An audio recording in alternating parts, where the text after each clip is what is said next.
Hello and welcome to Under the Silence. I'm Bianca Moeschinger. In this episode, we're looking at reparenting the self, the dance between memory and becoming.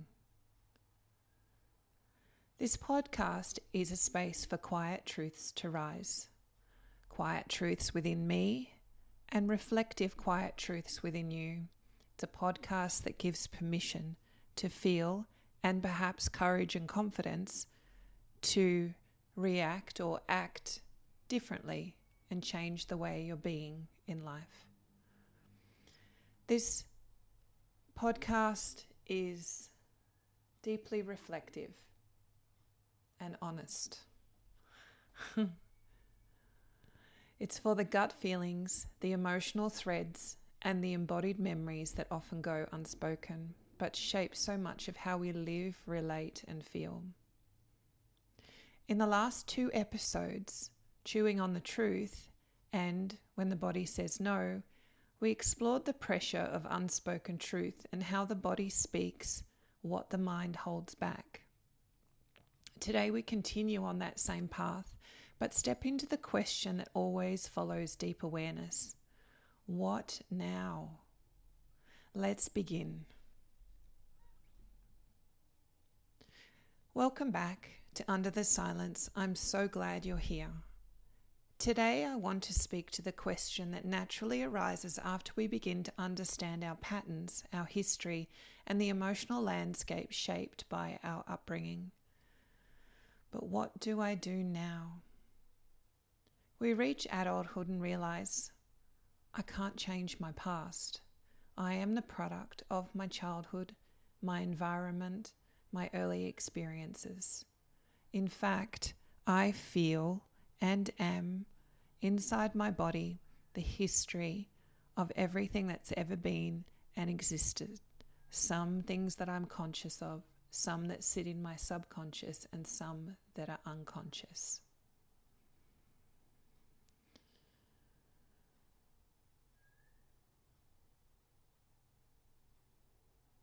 I am the product of my childhood, my environment, and my early experiences. And while that's true, I want to remind you, you can parent yourself right now.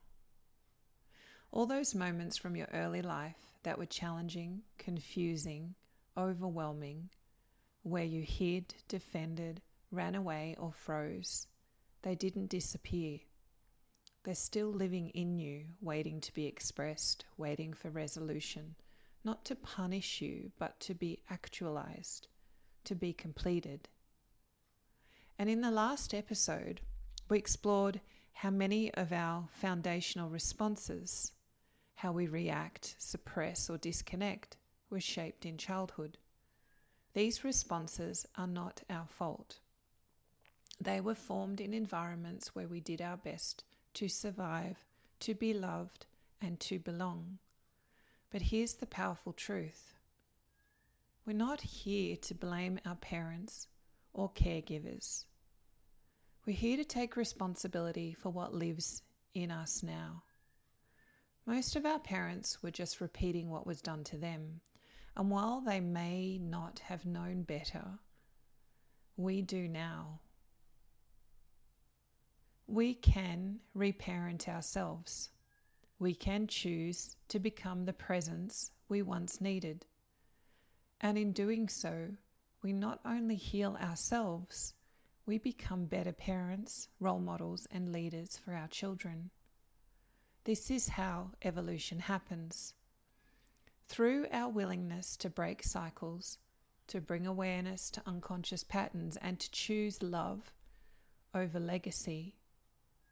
Because when we heal, our lineage softens and our children are free to be more of themselves. There's a quiet magic that happens when we feel safe and supported, when we're held, whether by another or by ourselves, and allowed to let the emotions rise.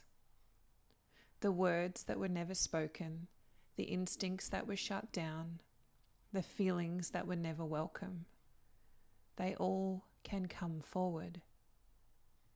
And we remember something profound. It's never too late. We just think it is. It begins with trust. Trusting someone to hold space while we re-enter the places we had to leave behind. Trusting ourselves to stay present as the body begins to speak. Over time, we begin to hold ourselves. That's the dance of reparenting. Turning inward, surrendering, staying with what rises. It's not just about memory or thought. It's about sensation, the trembling, the shaking, the twitching, the unraveling of energy that's been locked away for too long.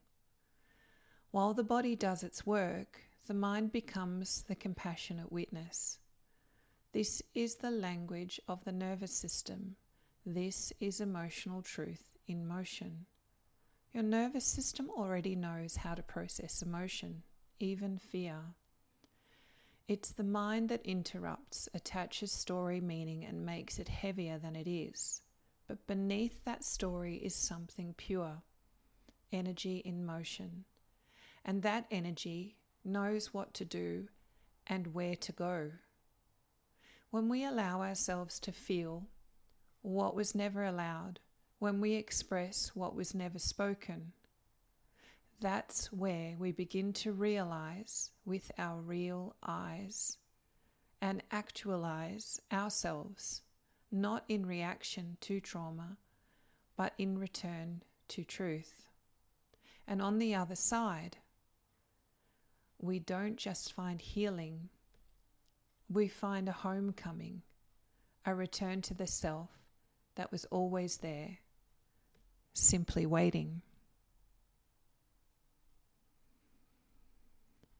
Thank you for being here, for listening, for reflecting, and for feeling. And also thank you for being open and receiving this information or this wisdom or insight from a place of openness and listening, rather than objection, critique, or judgment, because objection, critique, and judgment only separates us. When we do it to ourselves, it separates us from what we really need to feel. The judgment, critique creates the separation between the mind and the body. It's when we judge and critique the energy in motion or the emotion or what we're feeling, when we try to bring it into form. If this episode stirred something in you, take a moment and let it settle, let it speak, and let it soften. You can explore more of my work at biancamoeschinger.com or connect with our community at psychosomaticsand emotionalanatomy.com, where we offer courses, personal intensives, and practitioner training in psychosomatic therapy and emotional release bodywork.